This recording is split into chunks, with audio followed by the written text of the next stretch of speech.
Hi මේ වගේ puff pastry තියෙනවා සුපර් මාකට් වලින් ගන්න. ඒක දෙකට කපලා එක කෑල්ලක් ෆ්ලැට් කරගෙන තමන් කැමති තැටියක මේ වගේ දාගන්නවා. තැටියේ අනිවාර්යෙන් බටර් සහ පිටි කලින් ගාලා තියන්න නැත්නම් මේ පෆ් පේස්ට්‍රි එක ගැලවෙන්නේ නැති වෙනවා. ඊට පස්සේ මේ වගේ ලස්සනට අතුරු ගත්තට පස්සේ තඹපු චිකන් අරගෙන ඒකට ලුණු ගම්මිරිස් චීස් ඔරිගානෝ ටිකක් එකතු කරලා ඒකට ෆ්‍රෙෂ් මිල්ක් සහ ක්‍රීම් චුට්ටක් එකතු කරලා මේ වගේ හොඳට කලවම් කරගෙන ඒකින් භාගයක් මේ වගේ අපි දාගන්නවා. දාගත්තට පස්සේ තඹපු අල සහ කැරටුත් කෑලි කපාගෙන මේ වගේ දාලා ඉතුරු චිකන් ටිකත් මේ වගේ උඩින් දාගන්නවා.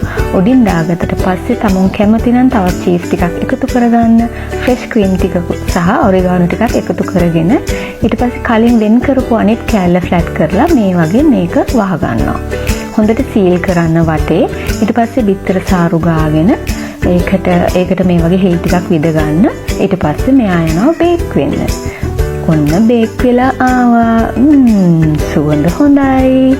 ඊට පස්සේ මේක අනිත් පැත්ත හරවලා කෑලි කපාගෙන මොකද කරන්නේ? තමුන් කැමති සෝස් එකක් දාගෙන හරිම රසයි. දැන් ඉතින් කන්නයි තියෙන්නේ.